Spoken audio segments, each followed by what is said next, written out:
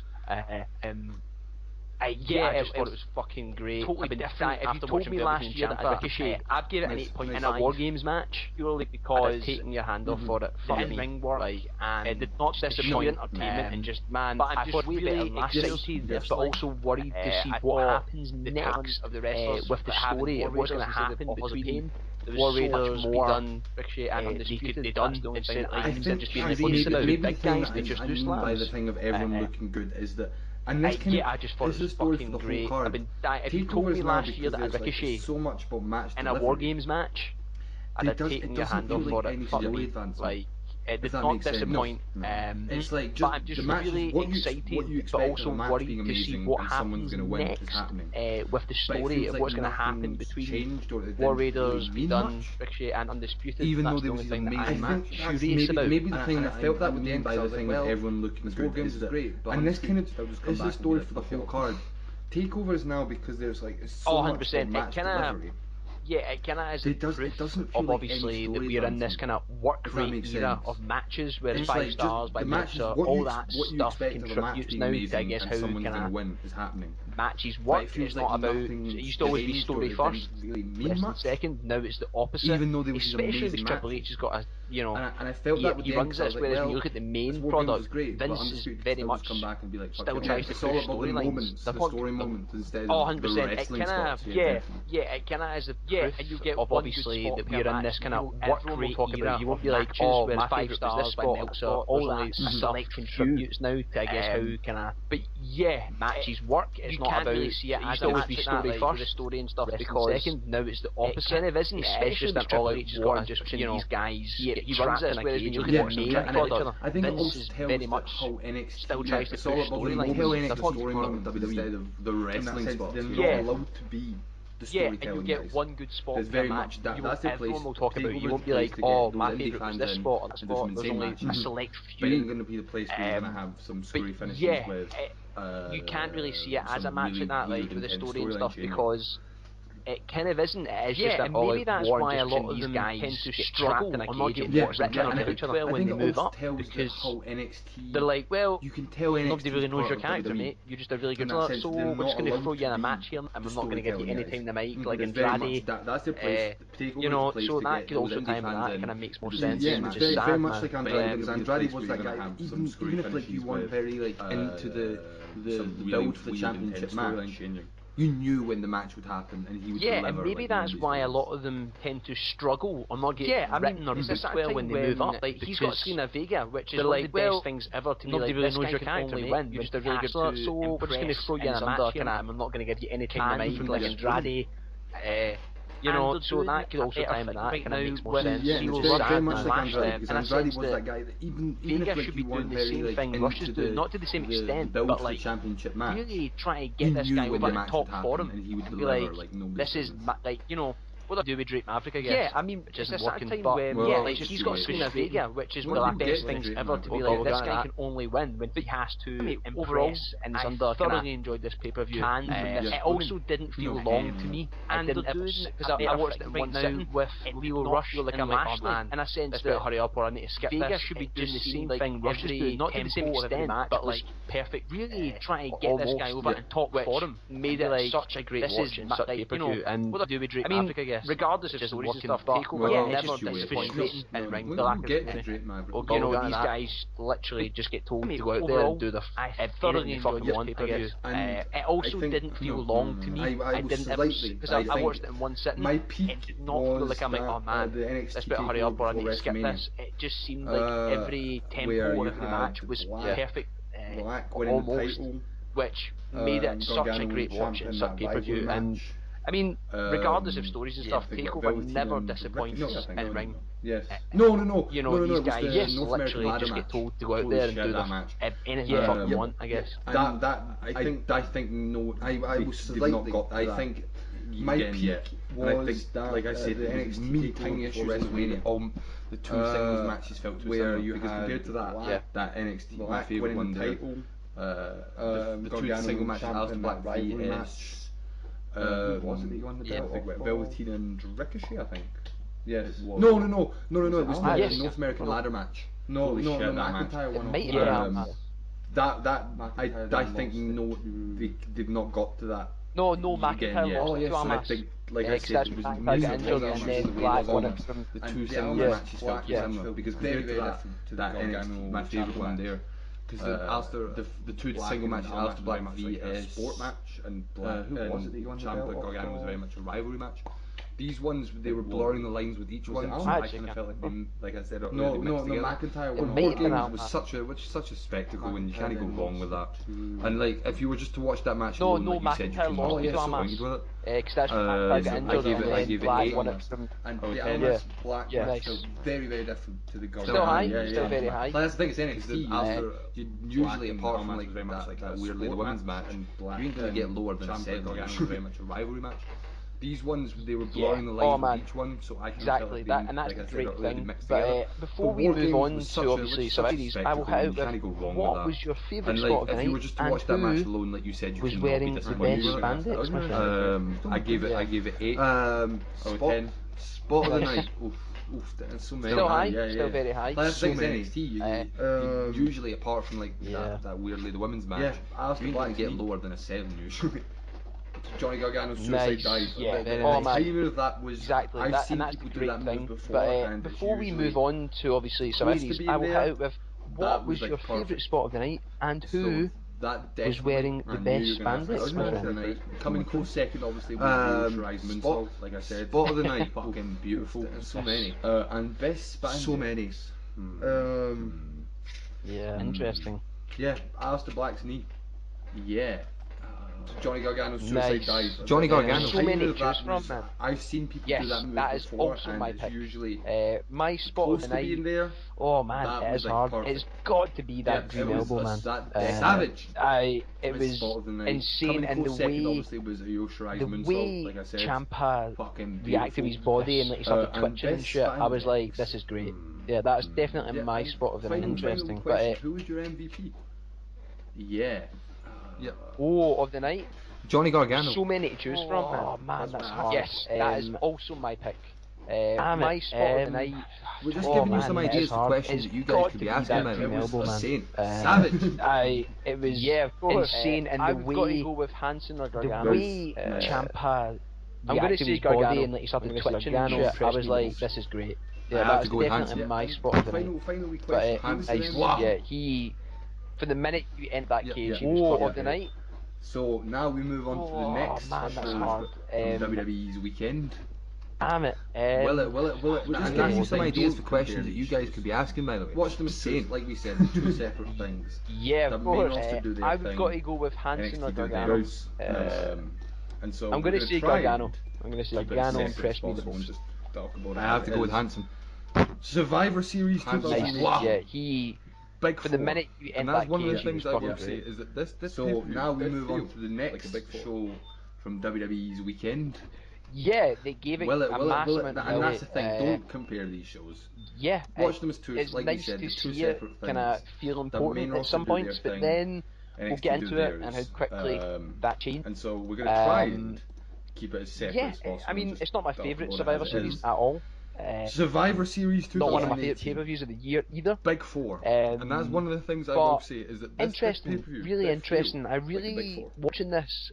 I really want to know what the writers and what Vince McMahon are really thinking with what they're doing. Nice I also read the pre-show. We'll really get some points, but we'll get into it and how quickly. Yeah, but this is pretty important in the sense that.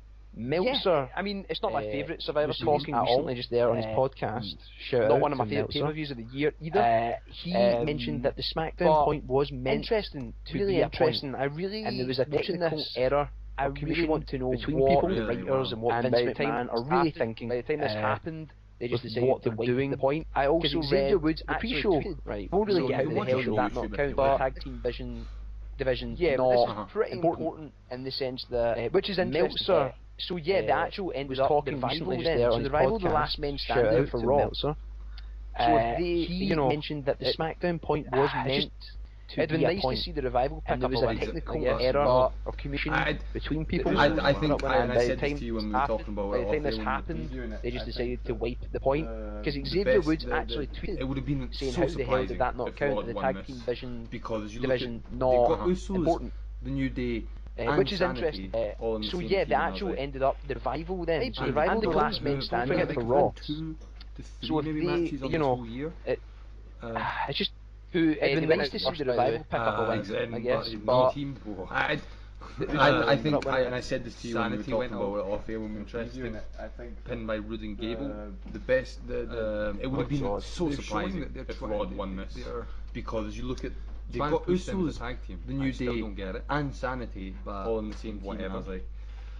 I'm sure and the Xavier did a beautiful double to 3 maybe matches on this whole year. The ropes. And who they went out first, by the way. Then B Team did a Roman Reigns tribute. Sanity went out and did a splash on Dawson, pinned by Roode and Gable. And the pin 1, 2, 3 and SmackDown get a point. Not really. Let's not rate it. I don't rate pre-shows. Yeah, I just wanted to bring that up. That's the point thing. So Xavier did a beautiful double. We'll talk about it at the end. I'm still so confused. Like you say, the writing of that, and we'll get into it. We'll get into it. But then we kicked off with the women's elimination match. Now, did they try and did they ever explain this? So the Rock. Yeah, sorry. No, and the pin 1, 2, 3. No, SmackDown get a point. Really? Magically. Let's not rate. I don't rate pre-shows. So it was meant to be. Yeah, I just wanted to bring that up. That's point thing. So Ruby Riott, Mickey James.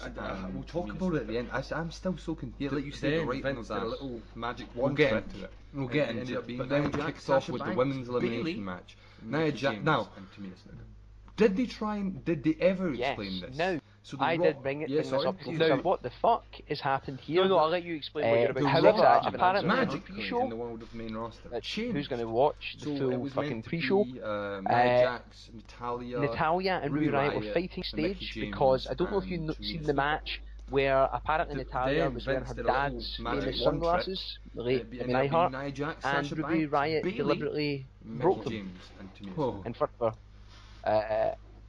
So and then she started crying, and then all that happened. So they started fighting, and Alexa Bliss came in. However, and was like, I am not having two wrestlers that you cannot get on my team. You guys fucking pre-show. And she replaced them with Natalya and Ruby Riott on the fighting stage because I don't know if you've seen the match where apparently Natalya was wearing her dad's sunglasses. Strange choice. We spoke about who should be on this team. And Mandy Rose was the replacement for Charlotte. Which is complete bullshit because there's been so much speculation and build-up. They started who could have been, and Alexa Bliss came in really interesting and was like, I am not having to go with Mandy Rose. We cannot get on in my team. You guys are bad in the match, which we'll get to. But I mean, and she replaced them with Sasha Banks. Obviously, they can start with two best friends matchup because there was going to be the two of them in the strange choice. We spoke about who should be on this team. No Ember Moon. And Mandy Rose was a replacement for Charlotte. I think just because it's the opener, right?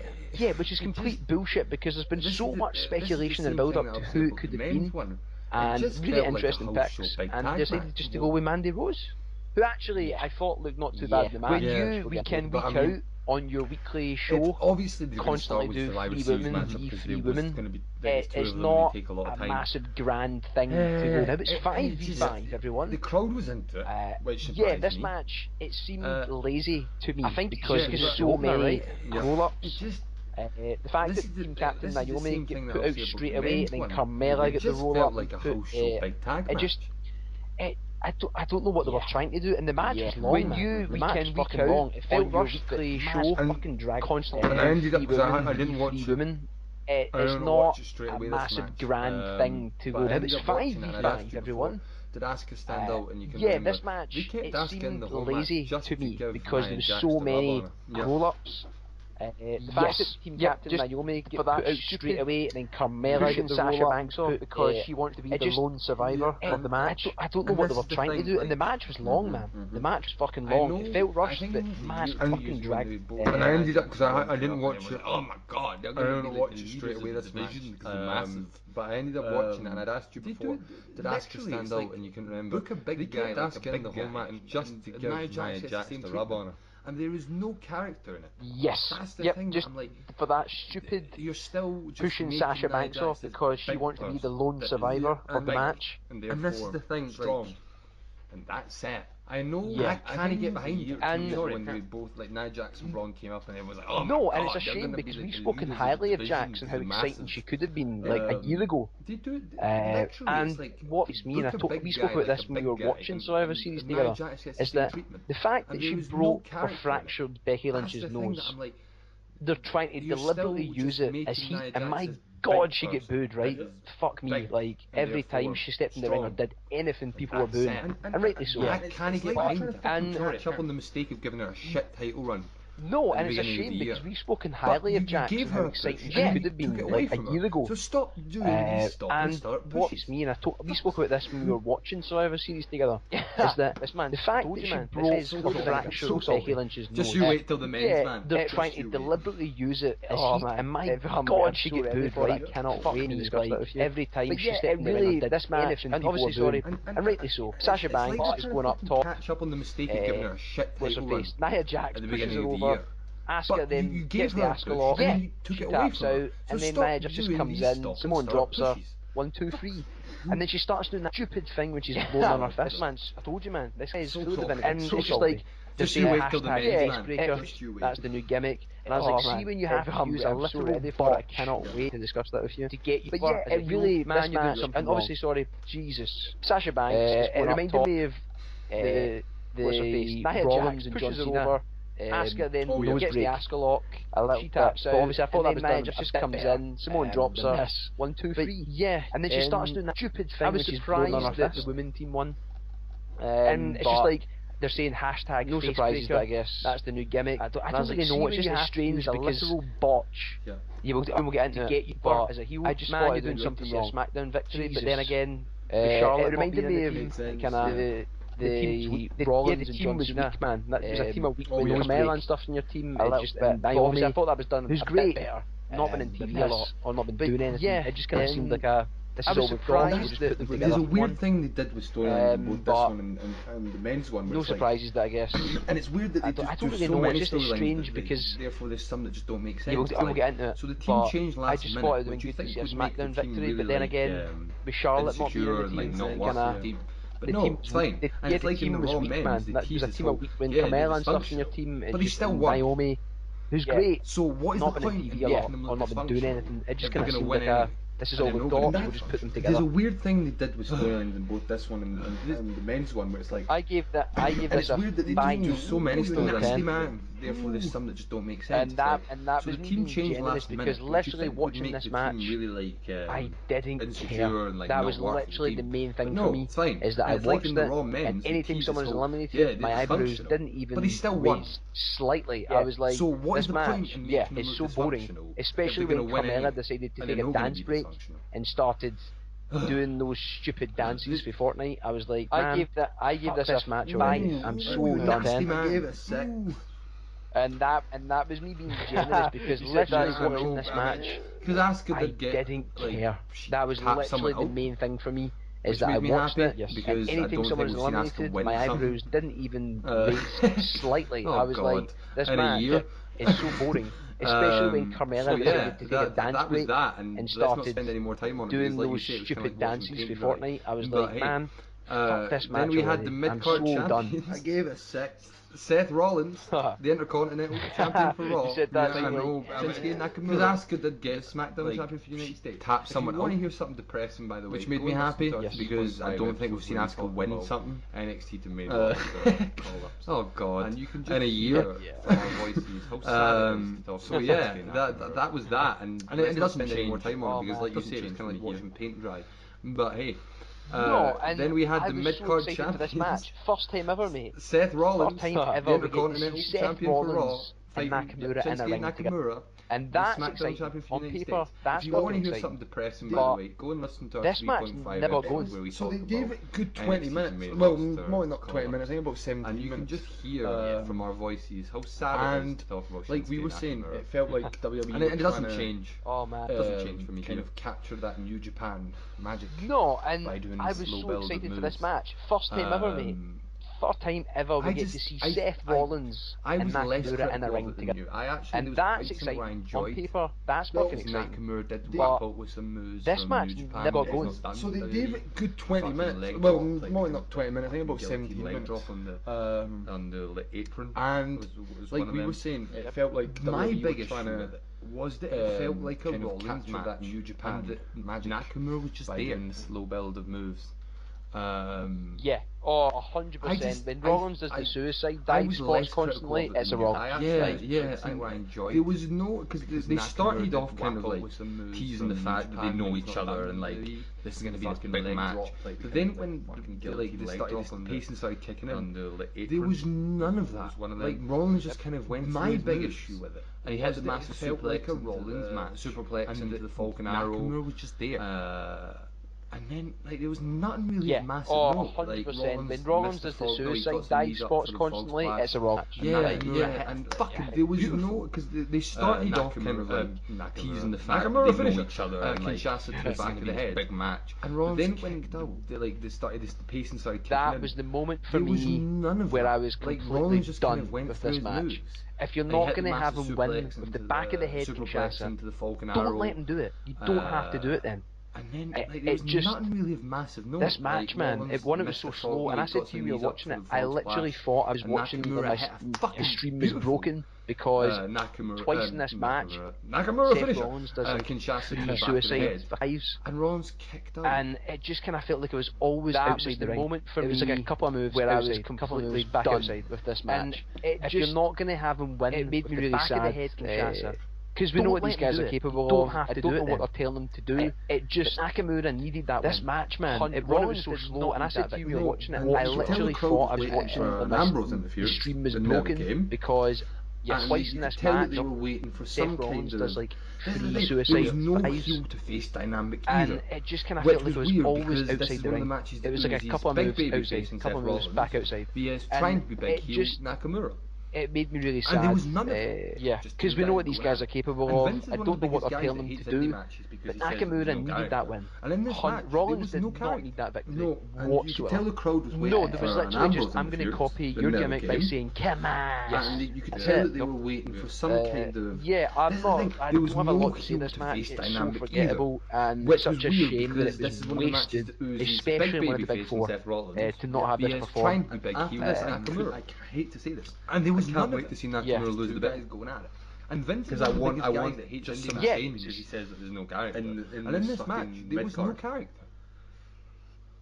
No, there was literally just, I'm going to copy your gimmick by saying, come on. One of the worst, if not the worst fucking US title reign in recent times. I don't have a lot to say this match. It's never on TV, forgettable, apart from when it's such a shame that it was really wasted, especially in one of the big four. The whole to not have this perform is almost like I came into this pay-per-view and it was gone. I don't think they're going to do it. I wait to see Nakamura lose the bet. I think they've scrapped it. Because I want just some changes. It just, it was pointless. In this fucking red card. Yeah, and also the start of it. Yeah, and Kevin Dunn. Like, when Nakamura is one of the worst, if not the worst fucking US title reign in recent times of fire. It's never on TV and shit. Apart especially from when you're in LA. Really shit. I thought that was quite fucking weird. And the whole Nakamura thing there is almost like really fucking weird choice, and it was gone. Okay, man. Right. And I'm like, they want to spend literally no money on pay-per-views. It was pointless. It's like add a shitty CGI that costs us nothing. Yeah, and also the start of it, Kevin Dunn.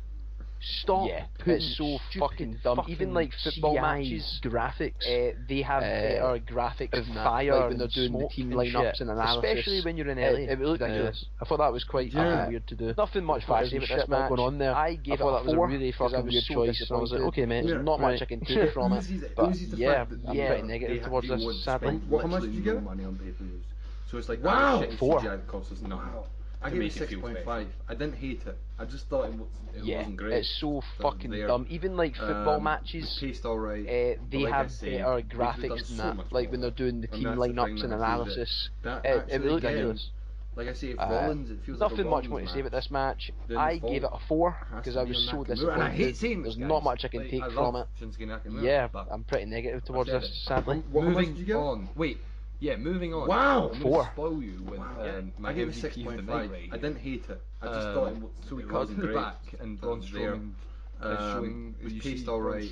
But like I say, arguing with Dolph Ziggler and McIntyre. And that's something the team captain and actually again. Like, yes, I'm the team captain. Like I say, if Rollins, it feels like a Rollins match. Fucking Strowman grabs. We were rushing on Nakamura, and I hate seeing this Baron Corbin. Like, I love. And then R-Truth appears out of nowhere. He's like, "Yo, guys, calm down. Moving on. Do this for Raw." yeah, moving on. And then look at him, and he's like, yeah, can I be on the team? My MVP of the night. And Baron Corbin looks at him, he's like, you're not on Raw. To the back. You're on SmackDown, mate. Fucking amazing, bro. This made my night. This arguing with Dolph Ziggler. If everything else was shit, made my night happen. And Baron Corbin comes in, and he's like, yes, I'm the team. My God, please, everyone quote that. Yeah, I know. It's like the Royal Rumble when he came up with the ladder thing. It was the Money in the Bank. Baron Corbin. And then R-Truth appears out of nowhere, and he's like, yo, guys, calm down. We gotta do this for Raw. Yeah, that made me fucking laugh, man. And Baron Corbin looks at me, yeah, like, 10 out of 10, you're not and on also Raw. R-Truth 10 out of 10 because you look the same as you did 20 years ago. You did not age. If everything else was shit, oh, he's jacked. Well played, good sir. That was more fun to talk about. Yeah, my God, that was everyone quote that. R-Truth made your night. It's like the tag team champions from both brands facing off. The newly named AOP. Facing the Bar with AOP coming out with that made Drake me Maverick, laugh, man. and the Bar coming out with Big Show. Yeah, 10 out of 10, and also R-Truth 10 out of 10 because you look the same as you did 20 years ago. You did not age towards the opening couple of matches. Oh, he's jacked. It doesn't get better. This one. That was more fun to talk about. That was the next. Oh, yeah, we didn't even mention, sorry, Rollins wins, by the way, man. The tag team champions 2-0 to Raw. Looking good for Raw as we go on. The newly named AOP. AOP. Biggest match, the Bar, my God, one AOP I don't coming think out with anyone's really excited because it's one of those matches that just kind of thrown together, I guess, because of the situation they're both in. Oh man, putting the Big Show in, I guess, because they think people will get more excited in a couple of matches. Bullshit. It doesn't get better. Yeah, mate, this match was... Oh yeah, we didn't mention, sorry, Rollins wins, by the way, of a really goofy, 2-0 to Raw. Good for Raw. 80s, 90s match, but a bad one. But yes, match, my God, one I don't think anyone's really excited because it's one of those matches that just kind of thrown together, I guess, because of the situation they're both in. This match, right? And that's putting the Big Show in, I guess, because they think people will get more excited, which is bullshit. Cesaro and yeah, mate, this match was... It reminded me of a guy really goofy, because no one cares about this match. Let's make it nothing to do with the guys in the ring. But a bad one. And I'm sorry, the thing that makes do that at some point, and I have no problem with. You look at it on paper and you go, right, a lot of people said that nobody's excited for this match, right? And that's when you can prove people wrong.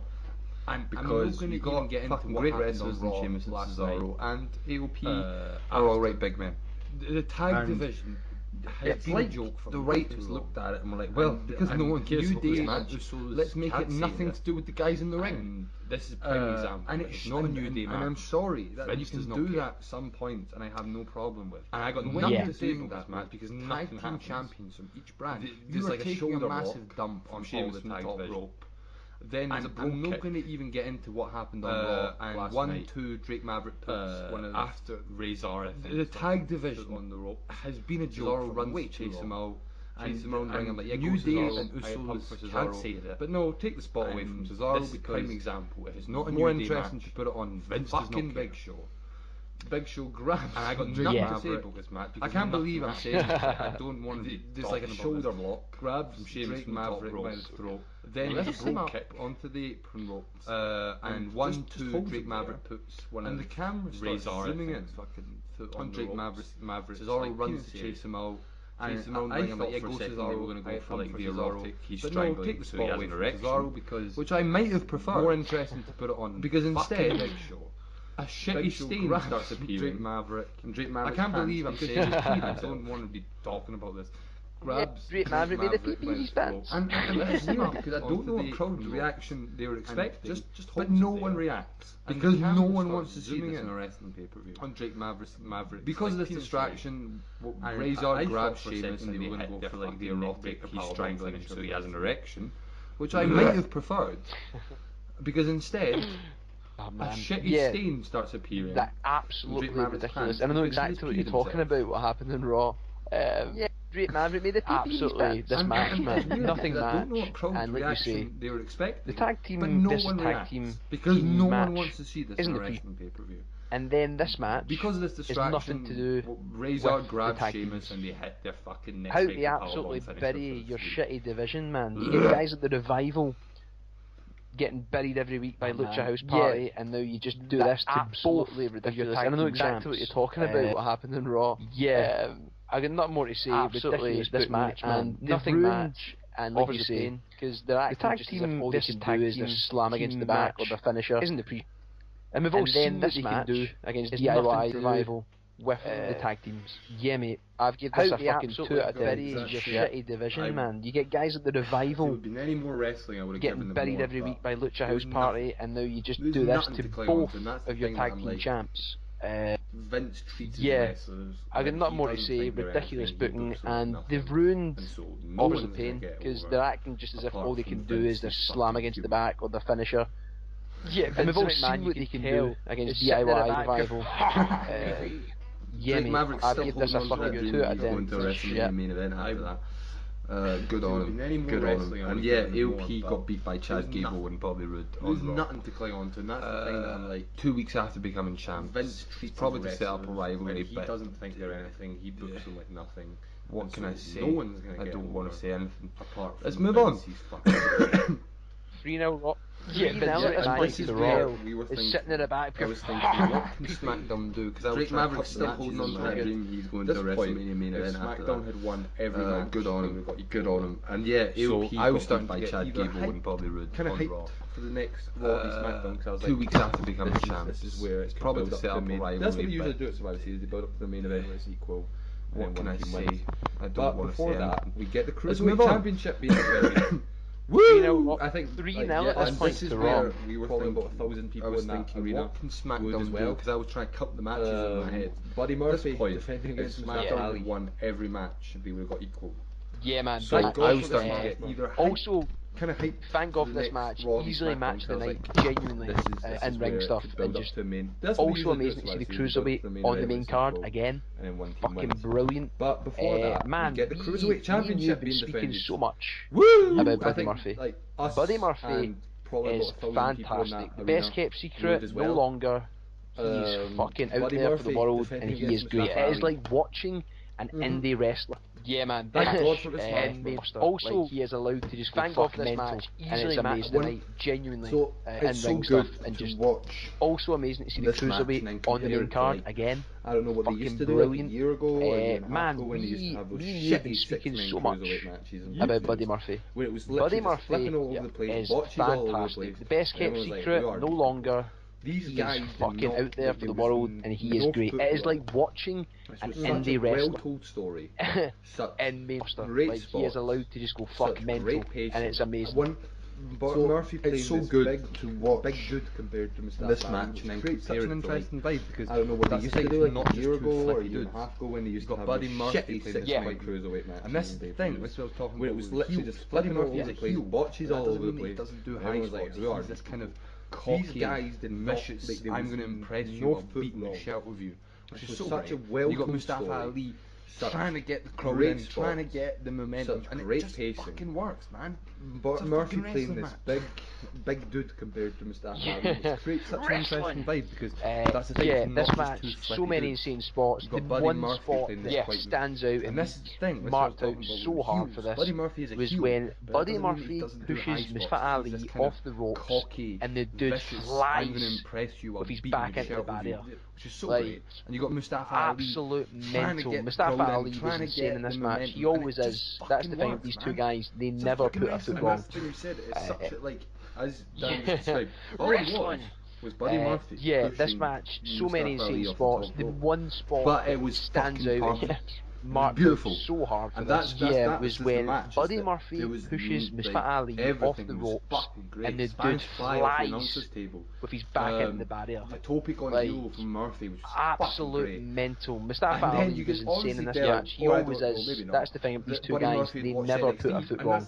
Because as Mustafa Ali was Buddy Murphy with a flying knee, Mustafa Ali off the top rope. But it was fucking perfect. It was beautiful. And that's amazing. The match. 1, 2, 3. Very happy with the result. I worried that Buddy Murphy would get the belt taken off him, and they've just done that purely because he was Australia. And then but it seems like they're sticking with him, man, because I think he's a good. Buddy Murphy had watched NXT. Got character. He's good on the mic. He's intense. He's scary, which is something we've not had since Neville. Because Alexander, as good as he is, and as great as like watch, he just isn't got the character there. 1, 2, 3. Pull in an audience. Very happy with the result. So yeah, really excited. I worried for Mustafa Ali because man, that dude's had so many chances to win that belt. That purely because he was never won it. Thing that's worrying, but like it seems like they're sticking with him, man, because I think he's a good main pay-per-view one in the four. He's good on the mic. He's intense. He's scary, which is something we've not had since Neville. Great match. Because Alexander, as good as he is, and as great as like watch, he just isn't got the character there to pull in an audience. So yeah, really excited. Sad for Mustafa Ali because man, that dude's had so many chances to win that belt and never won it. Yeah, I'd give it an 8.5. I thought this was refreshing because I totally forgot this match was even happening. Or I totally forgot about it, so I was sitting there waiting for another Survivor Series match. And then this popped up, and I was like, oh, after the shit show we've witnessed so far, this will be good. And I think it was perfectly placed on the card for that, because it totally lifted my excitement up and got me more interested, and it almost made me more awake. Yeah, and I think me and you were both very lively after, because then I thought this was refreshing, because I totally forgot this match was even happening. We had the men's elimination match. Where I totally forgot about it, so I was sitting there waiting for another Survivor Series match. And then this popped up, and I was like, oh, after the shit show we've witnessed so far, this will be good. We can see a bit of Joe and I think it was perfectly placed on the card for that, because it totally lifted my excitement up and got me more interested, and it almost made me more awake. And I think me and you were both very lively after, because then it got me hyped for the men's Survivor Series match even more than I would have been. Because then we had the men's elimination match. Team Raw, Braun Strowman, Dolph Ziggler, Drew McIntyre, Finn Balor, and Bobby Lashley. Yes, the Miz, Shane McMahon, Rey Mysterio, Jeff Hardy, and I said to you, and we were sitting there going, oh my god, we can see a bit of Joe vs Lashley, or Joe and Balor again, and Jeff Hardy vs McIntyre, and all that. Oh boy. And we were buzzing. Joe lasted then a minute and a half, 2 minutes. So all the teams come out. Drew. First move that he does, oh god, this is becoming a recurring thing, because Joe's first thing he does is a Coquina clutch. Yes, because Drew rolls out of it, does the Coquina clutch again because fucking Joe doesn't have a moveset apparently. Drew tags himself in. Drew uses turnbuckle to roll through, hits the Coquina clutch, and Joe is eliminated. They're going to feed someone to Drew. Boy oh boy. Joe lasted, people saying maybe it was because Joe's a minute and a half, 2 minutes. With Drew. Fair enough. First move that he does, oh god, this is becoming a recurring thing on this. Not fair enough. First thing he does is a Coquina clutch. Drew rolls out of it, does the Coquina clutch again because fucking Joe doesn't have a moveset apparently. Drew uses the turnbuckle to roll through, hits the Coquina clutch, and Joe is eliminated because the first thing the crowd did was chant bullshit. And that is a good heat. There was people saying maybe it was because Joe was still injured. Fair enough if that's the case.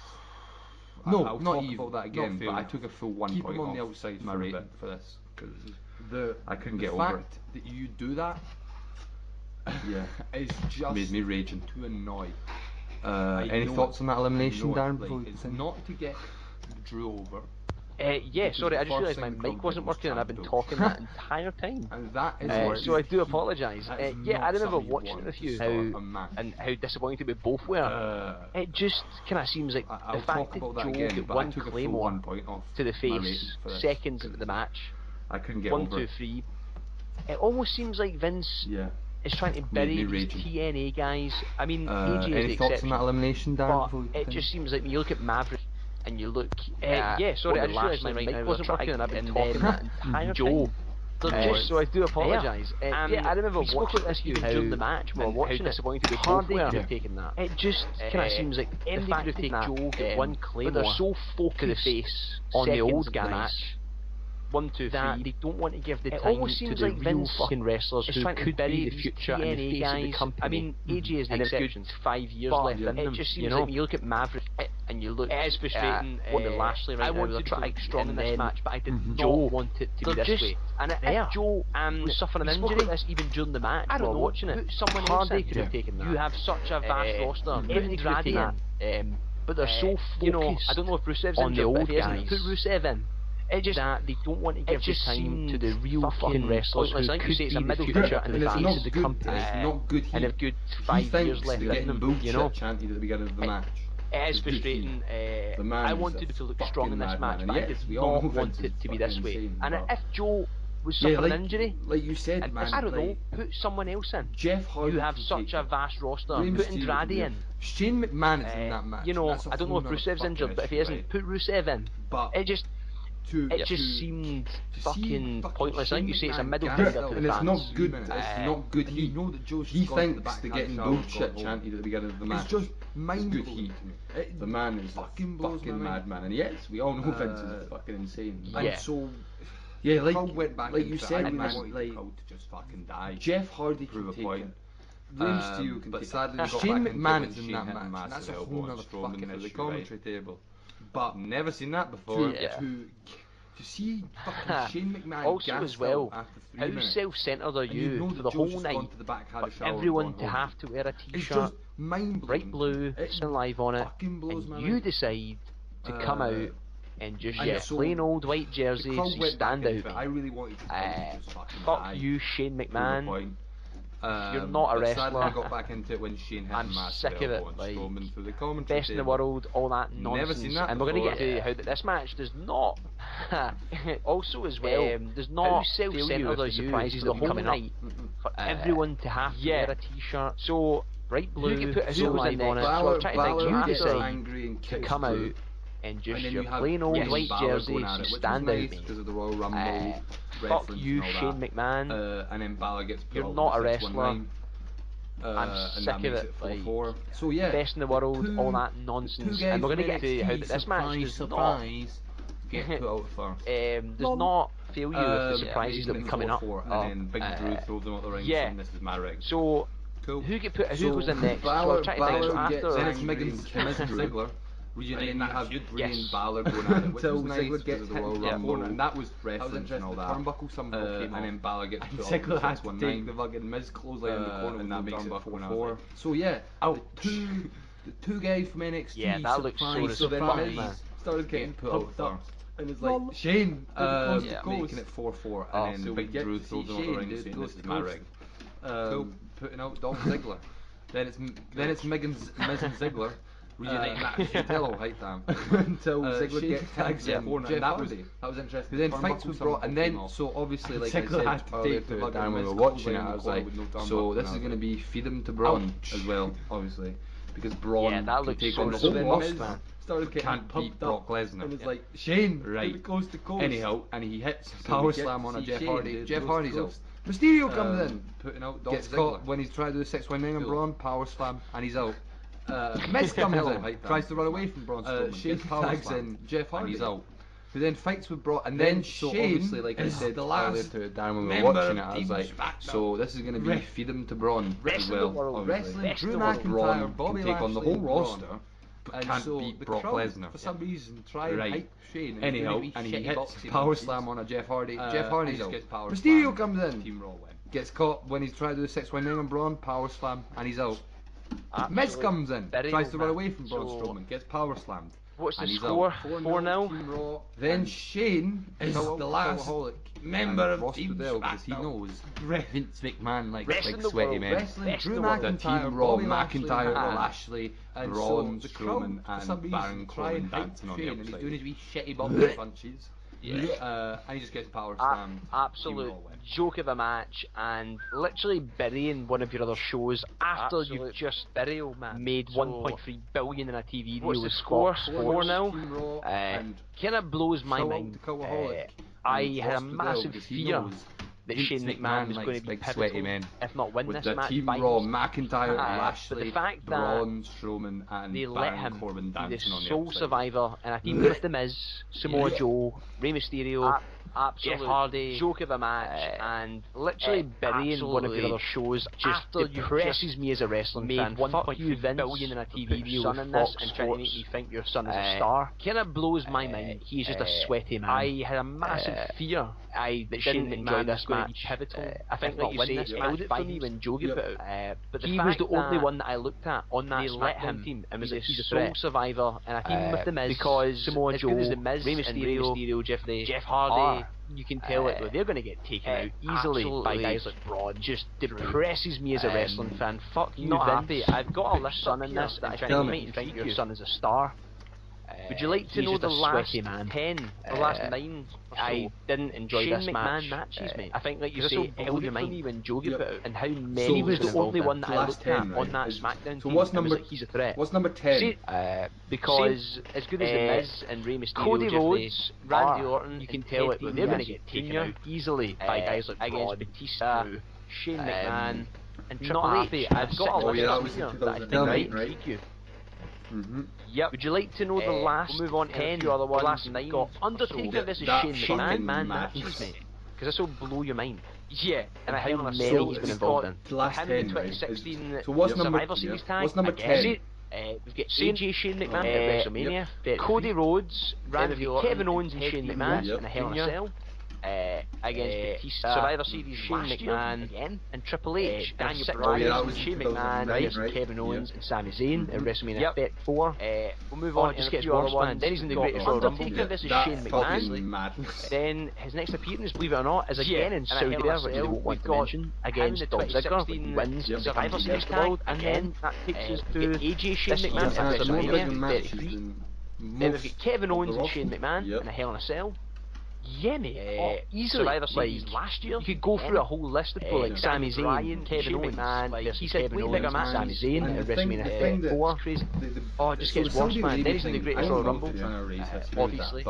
Then his next appearance, believe it or not, is again in Saudi Arabia, which they won't want to mention, against Dolph Ziggler, which wins and becomes the best in the world. And then, it's the only way this makes sense. Because this whole match, he was playing the underdog. Guys fighting back, sweating through his cardio, like he's not a you could go through a whole list of people like Sami Zayn, Kevin Owens, like he said way bigger matches. The thing that it's crazy, so the Saudi Arabia thing, I don't know if they're trying to erase history with that, but everyone was saying, right, so it has to be a human. No way in hell does Vince give a shit that everyone's telling him stop being a fucking ego trip. I mean, it's the only way it could make sense. Because this whole match, he was playing the underdog, and guys fighting back and sweating through his cardio issues because he's not a fucking athlete. And he's fighting his way through. Because there's no way in hell, even the people that like fucking the big wrestler like the whole wrestling, maybe fucking this fucking 45-year-old man he listened to. No way in hell does Vince give a shit more, and everyone was telling him stop being a fucking ego trip and giving your son better booking than all your rosters. Is an entity of his own, but all he was doing there was to make Shane look good. All the kind of stuff was there to make. Doesn't surprise me that people go, yeah, I've stopped watching the main roster. Absolutely, because you watched that match in 2018 where they're calling Shane McMahon the best in the world, and he lasted way longer than Samoa Joe in a Survivor Series match. And everyone was in service. And all the guy can do is literally those dumb punches, a coast to coast, and a shitty elbow drop. He was doing there to make Shane look good. What have you given this match? SmackDown was there to make fucking Shane look good. And I took a whole point off for the Joe debacle, so 4.5. Absolutely no. That like you watched that match in 2018 where they were calling Shane McMahon the best in the world, and McIntyre he lasted good on him. way longer than Samoa Joe in a Survivor Series match. Good. I thought Balor, and all the guy can do is literally those Ray, dumb punches, not enough, coast to coast. I felt the rest shitty elbow. It was literally to me, it just felt like McIntyre, Braun. What have you given this match? And Joe were the only ones there. Sorry, not Joe. Sorry, McMahon. Everyone else was filler, mate. The Miz did nothing. I give it a 5 just because they all turned up. They were all there. And McIntyre looked good. Before we move on, if you're going to bring out Leo Rush, give him a mic. Good. I thought Balor. This would have been the perfect match. With Bryan versus fun, not enough, but him on the mic slandering this brand. Or put him in a spot. Put him in a mental spot with Strowman or McIntyre, or fucking Joe. Were the only ones there. Sorry, not Joe, sorry, McMahon. There is so much in the writing. Everyone else was filler, mate. The Miz did nothing. With the writers. There is so many writers with so many ideas. And WWE, before we move on, if you're going to bring out Leo Rush, give him a mic.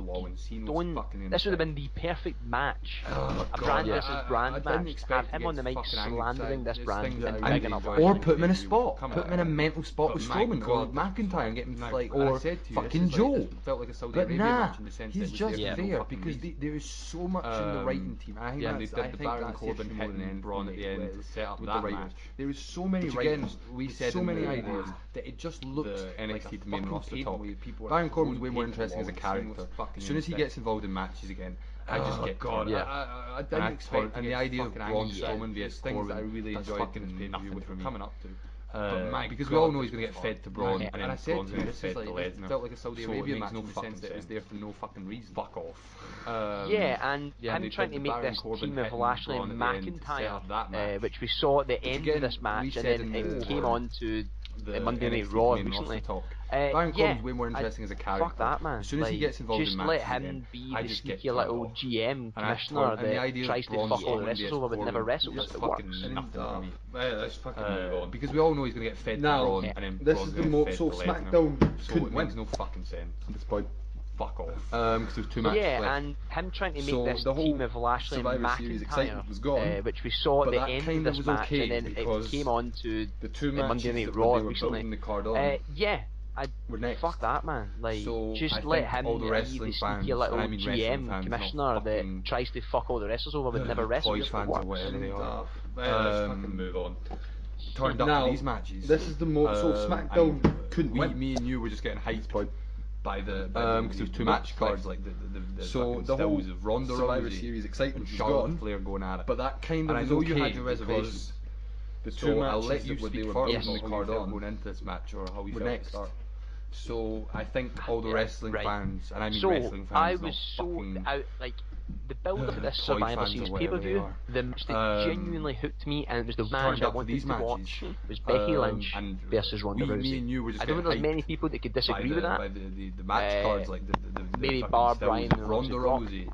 I was so looking forward to that match. Obviously, the injury got announced, and Charlotte came in. So I'll let you that speak worries first me about how you in the felt going sense into this that match, or it how has you felt zero at the start. build, and it should be a match with severe build in its own right. It shouldn't just be thrown together to this Survivor Series pay-per-view. The match that genuinely hooked me and changed my mind. I wanted to watch the match Becky Lynch versus Ronda Rousey. I don't think there's many people that could disagree with that. I thought maybe bar Bryan it wasn't the match I was expecting. I thought it was going to be a full out wrestling in-ring Charlotte came in. But these 2 women just wanted to brawl and beat the shit out of each other, so it got away with the messiness of it. It should be a match with severe build in its own right. It shouldn't just be thrown together. I still don't know if I'm happy with the finish, but it changed my mind. The minute the match started to see what happens with Charlotte. I thought. What did you think? This was. It wasn't the match I was expecting. I thought it was going to be a full-out wrestling in-ring masterpiece as a whole moment. But these 2 women just wanted to brawl and beat the shit out of each other, so it got away with the messiness of it at points. Outstanding. But yeah, I still don't know if I'm happy with the finish. That I say this. However, I think that both it'll be interesting now to see what happens with Charlotte. And more interesting because of this. What did you think? This was even with the ending. Really fun. This was my favourite match of the night. So fucking it was a whole moment. There was point as a spectacle and storyline and everything. Like they were kind of. I think this was. They didn't really know what move they were doing and stuff. But that and there's one kind of worked, especially with the one big reason. Because it felt like. Neither woman wanted to make it a wrestling match. They just wanted to go at each other. On Raw and SmackDown, one division come out looking strong. They were going to be ready for each other. More so we're just going to fucking slap. And I think which would be really fun. Women deserve to be commended because I think Ronda Rousey is only getting better. It was better. We said it was points that it didn't. She's working. It felt like psychology, pacing. They didn't really know what moves they were doing and stuff. Everything was on point, and Charlotte worked, especially with the ending. Yeah, fucking felt like interesting. Even before the end, neither woman wanted to make it a wrestling match. They just wanted to go at each other, and it was like, I wonder how Charlotte feels. They're going to be ready for each other, so we're just going to fucking scrap. And so after all the scrapping, I think Ronda, fucking we talk women submissions not commended because I think Ronda is only getting better and better. We say it every single time because she's working the strong, psychology, pacing, selling, everything was on point in the Charlotte, which she can't win by, it hurts the opponent. Fucking felt interesting, even before the ending. We want to fucking hurt each other. So as the match started, I wonder how Charlotte goes up the ring, grabs a kendo stick and fucking goes to town. And so after all this scrapping and Ronda And go to submission's not looking good. And this stuff in CZW, like Charlotte rolled up the ring, and I was like, that's good. Because you've kept the moves that strong, first but you've also kept kendo Charlotte stick strong. hit when Ronda's literally sprinting by round the corner of the ring. Ropes, which you can't win by, that, and you can see it, like you literally, the amount of hits she took, and you seen her in Raw last night. Built to a point. Her body is battered and bruised, man, because she was literally hitting her with the kendo stick that literally started to split and break away, and she just kept going. It was like ears, shoulders, the stuff in CZW arms, lighter than everywhere. And Ronda got busted open 2 minutes into the match. That first kendo stick hit when Ronda's literally sprinting round the corner of the ring. That was immense, and you can see it, like you literally, the amount of hits she took, and you seen her in Raw last night. Her body is battered and bruised, man, because she was literally hitting her with the kendo stick that literally started to split and break away, and she just kept hitting her with there was like ears, there's this mix of arms, and you also kind of know that the women's wrestlers probably have this kind of anger towards Ronda coming in and getting everything. So there's this great mix of reality and fiction that we love in wrestling. And this is the match that made me like so much. This has to be commended, and it's so annoying that I'm going from shitting on the booking to applauding it. That's what you get in main roster. Felt like a fucking fight, and this was exactly the kind of heat that you know Vince loves. So and there's this mix of phenomenally, and you also kind of know that the women's wrestlers probably have this kind of anger towards Ronda coming in and getting everything. I said to you, we haven't. So there's this great mix of reality. Then refs come out, and Charlotte we love on the refs. Man, this the best bit, especially if you rewatch this match, the one that is in the upper left turnbuckle, who barely gets hit, he flinches and then just climbs at the ring like a little bitch. It's amazing. It works phenomenally. Yeah, no, I'll calm down the chair. Fucking then Charlotte gets out, rolls back, puts it on Ronda's neck, stamps on the chair. I said to you, we haven't seen an ages. Then refs come out, and Charlotte goes to tower on the refs. And this is the thing that I said to you, not only does it especially if you rewatch this match, the one that is in the upper left turnbuckle, even more heat barely gets hit, he flinches it and then just climbs at the ring like a little bitch. It's amazing. And I mean this, because it's very rare for me for this to happen, and I'm so happy to say this, for the women's match on a main roster normal WWE pay-per-view to be the most exciting thing on the card. My God, phenomenal. What a fizz match tonight. And I'm most excited, the thing I'm most excited for in SmackDown is you not only Charlotte and Becky Lynch are going to be up for hopefully down the line another Charlotte Ronda. I've got no complaint. But it brings even more heat onto the day that they do the Lynch Ronda match. Yeah, I also give it the same. I thought it was great. Rousey, very rare for me. It is insane how quickly Rousey has adapted women's match on a main roster, professional sports entertainment, whatever you want to call it, wrestling. She is amazing. And putting her with somebody of the calibre of Charlotte just made her look even better. Great match, finally good to be kind of super hyped for the main event. I gave it 8.5. This could have been a main event in its own right, easily. It was great. Give it the same, and thought it was great. Really good to see a match of this calibre. It is insane compared to the main event of Evolution. Professional. It shows you what is in that roster. Wrestling actually sometimes she is amazing. Knows what he's doing, and putting her with somebody of the calibre of Charlotte, which is always nice. Made her look just that better. Little. You only get it now and then. Great match, finally good. Yeah, really enjoyed it, mate. Totally blew my mind. The main event. I was gutted. And this could have been a main event because Lynch wasn't easily. It was great. So do you think? I'll tell you really good to see a match of this calibre. Compared to the main event of Evolution, Brock Lesnar match straight after, it shows you what is in that roster, and Vince actually sometimes knows what he's doing, and he knows what we want, which is always nice. But just that little, you only get it now and then. Again, really enjoyed it, mate. Totally blew my mind considering I was gutted and I just beforehand because Lynch wasn't in it.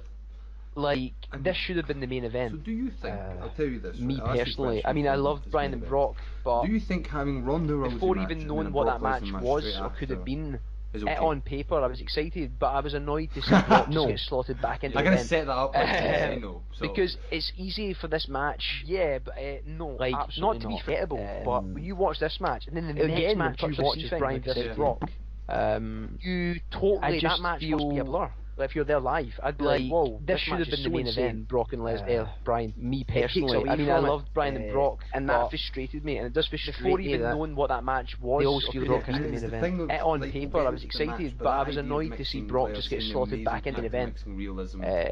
Because it's easy for this match, like, not to be forgettable, but when you watch this match, and then the next match you watch is Bryan versus Brock, you totally, that match must be a blur. Like, if you're there live, I'd be like, whoa, this match is so insane, Brock and Bryan. It takes away from it, and that frustrated me, and it does frustrate me that they always feel Brock as the main event. Always does those kind of matches. But that idea of mixing, like I was saying, the amazing impact of mixing realism. Yeah, and I did really like this match, kayfabe, but storyline link was Lesnar. It's very good. Not something that is surprising. It is a fucking real thing. And it's not even Lesnar's. But then if you're going to go straight into another match that feels like that, Lesnar in ring work. It doesn't rub off well into a match, I feel. But and the character of Lesnar is something. Lesnar is so stale. Those kind of matches.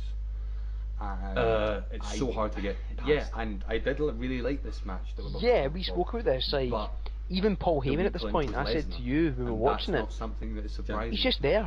He's just the guy that, you know, like I said to you, the whole thing before Roman won the belt, it was all because Brock and Heyman's relationship was on the rocks, and get that great promo where, like, fucking Paul's crying. The character of and now all of a sudden they just breeze past it because they have to. It's so stale. Like, you know, they're like, shit, we need to put the belt on this guy. Just ignore that shit's happened. Yeah, we spoke about this. Like, I think it's one of the best. Even Paul Heyman at this point, I said to you when we were watching it, he obviously always, like you said, he gives the guy the best performances to the rest of the whole thing before Roman won the belt. Evidently, it was all because Brock and Heyman's relationship was on the rocks, and get that promo where fucking Paul's crying, and now all of a sudden they just breeze past it because they have to. Like, Bryan, you know, they're like, shit, we need to put the belt on this guy again. Just ignore that shit's happened. Does a great smirk. Yeah, it didn't.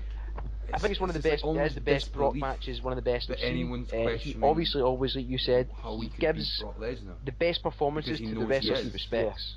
And it's evidently clear in this because, my God, this match, we're going to get into Lesnar match, and let's start at the end of the year. It's very stressful. Earlier on we saw Daniel Bryan. We do our top 10 into the arena, and you have top 10 at the end of the year. Daniel Bryan, how do you feel about wrestling Brock Lesnar? And I said this to you. Does Daniel Bryan is given free reign on character and in ring?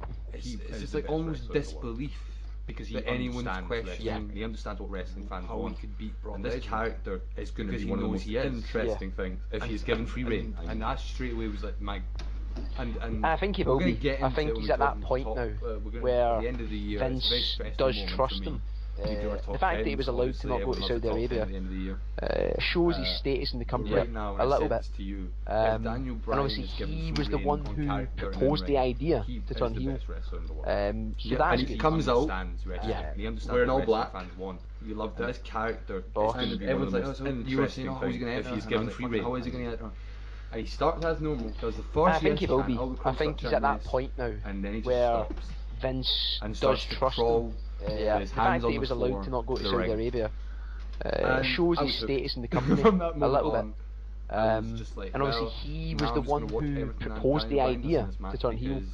So that's good. Comes out wearing all black. Also, like, we laughed in a good way during this match so many times because Daniel Bryan was hilarious in this match. Does the first yes chant. We'll get into some of the spots. So and then he just stops. The little sarky kind of clapping of the hands on the floor to the ring. And my favourite stupid thing that Daniel Bryan did was when he got out the ring and just jogged round it 3 times. Now I'm just going to watch everything Daniel Bryan absolutely try to get in the head of the beast and playing those mind games. Lesnar jumping up and down. Yeah, also like we laughed in a good way during this match so many times because Daniel Bryan was hilarious in this match.